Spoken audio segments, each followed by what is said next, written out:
recommending that people buy stocks today or tomorrow or next week or next month. I think it all depends on your circumstances, but you shouldn't buy stocks unless you expect, in my view, you expect to hold them for a very extended period and you are prepared financially and psychologically to hold them the same way you would hold a farm and never look at a quote and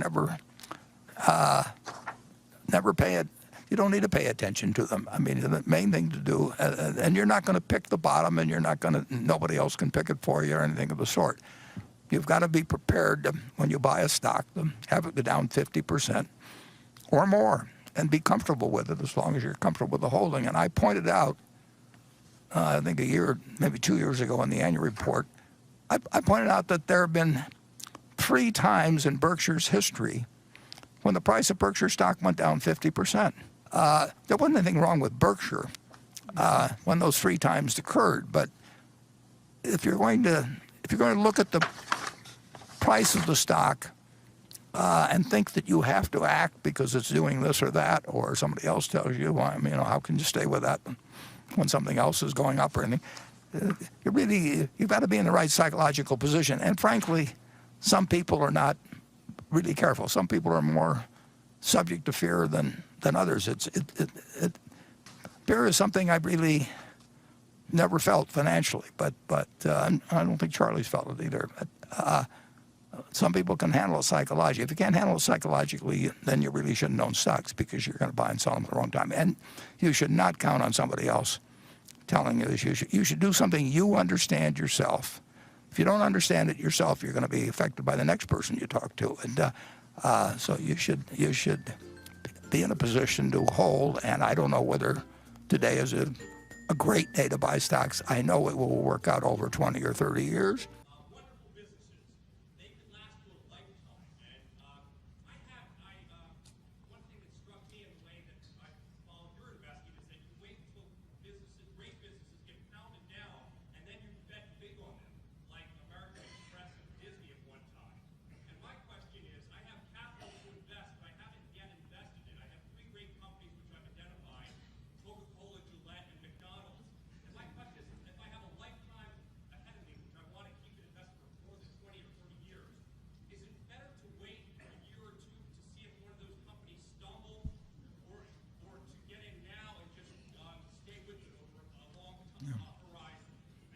Yeah. Well, I won't comment on the 3 companies that you've named, but in general terms, unless you find the prices of a great company really offensive, if you feel you've identified it, and by definition a great company is one that's going to remain great for 30 years. If it's going to be a great company for 3 years, it ain't a great company. I mean, so you really want to go along with the idea of something that if you were going to take a trip for 20 years, you wouldn't feel bad leaving the money in with no orders with your broker and no power of attorney or anything, and you just go on the trip and you come back and it's going to be a terribly strong company.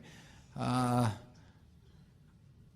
think it's better just to own them. I mean, we could attempt to buy and sell some of the things that we own that we think are fine businesses, but they're too hard to find.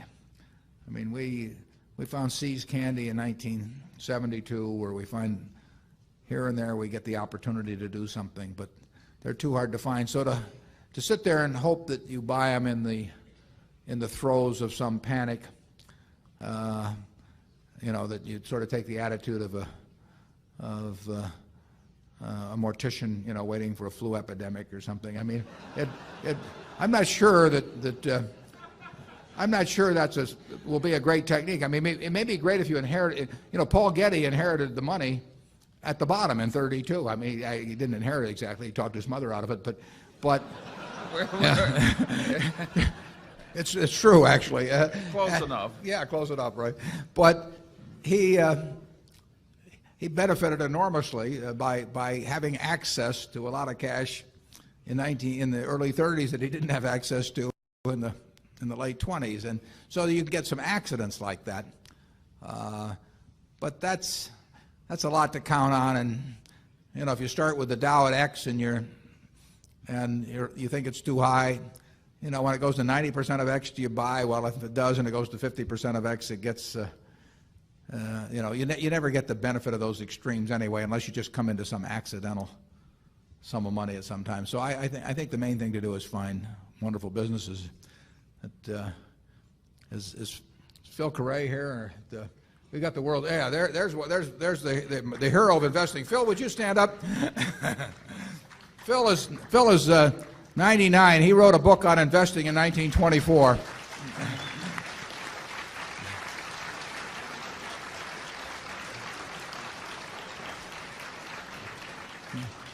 Phil has done awfully well by finding businesses he likes and sticking with them and not worrying too much about what they do day to day. There's going to be I think there's going to be an article in the Wall Street Journal about Phil on May 28th, and I advise you all to read it. You'll probably learn a lot more with him by coming to this meeting. But it's that approach of buying businesses. I mean, let's just say there was no stock market, and the owner of the best business in whatever your hometown is came to you and said, "Look, my brother just died, and he owned 20% of the business, and I want somebody to go in with me to buy that 20%. And the price looks a little high, maybe, but this is what I think I can get for it. Do you want to buy in?" I think if you like the business and you like the person who's coming to you, and the price sounds reasonable, and you really know the business, I think probably the thing to do is to take it and don't worry about how it's quoted. It won't be quoted tomorrow or next week or next month. I think people's investment would be more intelligent if stocks were quoted about once a year, but it isn't going to happen that way. So, and if you happen to come into some added money at some time when something dramatic has happened, I mean, we did well back in 1964 because American Express ran into a crook. We did well in 1976 because Geico's managers and auditors didn't know what the loss reserve should have been the previous couple of years. So we've had our share of flu epidemics, but you don't want to spend your life waiting around for them. You have said that your favorite time to own a stock is forever, yet you sold McDonald's and Disney after not owning them for long. How do you decide when to hold forever and when to sell? And also, are you and Mr. Munger wearing Fruit of the Looms?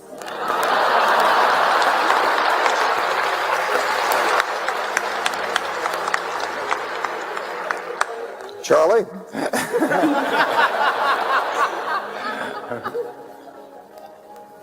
I think I better answer the question. I can answer unequivocally, I am wearing Fruit of the Loom. And I'm not sure whether Charlie wears underwear, do you? I haven't bought any new underwear in a long time, and therefore I'm inappropriately attired. He's waiting for a discount. Don't let him kid you.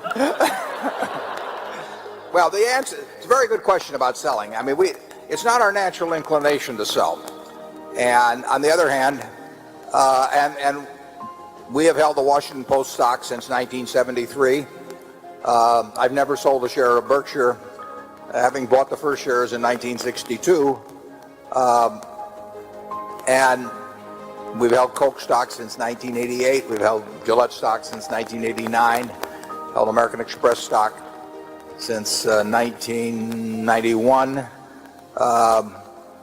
We had actually previously been in American Express in the 60s in Disney. So there are companies we're familiar with.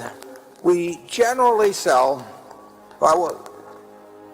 we would sell if we needed money for something else, but that has not been the problem in the last 10 or 15 years. 40 years ago, my sales were all because I found something that I liked even better. I hated to sell what I sold, but I also didn't want to borrow money. So I would reluctantly sell something that I thought was terribly cheap to buy something that was even cheaper. Those were the times when I had more ideas than money. Now I've got more money than ideas, and that's a different equation. So now we sell really when we think that when we're reevaluating the economic characteristics of the business. In other words, if you take don't want to name names, but take a stock we've sold of some sort. We probably had one view of the long-term competitive advantage of the company at the time we bought it, and we may have modified that. That doesn't mean we think that the company is going into some disastrous period or anything remotely like that. We think McDonald's has a fine future, we think Disney has a fine future, and there are others. But we probably don't think that their competitive advantage is as strong as we might have thought, as we thought it was when we initially made the decision. That may mean that we were wrong when we made the decision originally. It may mean that we're wrong now, and that their strengths are every bit as what they were before. But for one reason or another, we think that the strengths may have been eroded to some degree. A classic case on that would be the newspaper industry generally, for example. I mean, in 1970, if Charlie and I were looking at the newspaper business, we felt it was about as impregnable a franchise as could be found. We still think it's quite a business, but we do not think the franchise in 2002 is the same as it was in 1970. We do not think the franchise of a network television station in 2002 is the same as it was in 1965. And those beliefs change quite gradually, and who knows whether they're precise, whether they're right even, but that is the reason in general that we sell now. If we got into some terribly cheap market, we might sell some things that we thought were cheap to buy something even cheaper after we'd bought lots and lots of equities, but that's not the occasion right now. Charlie? Nothing to add. He's been practicing for weeks.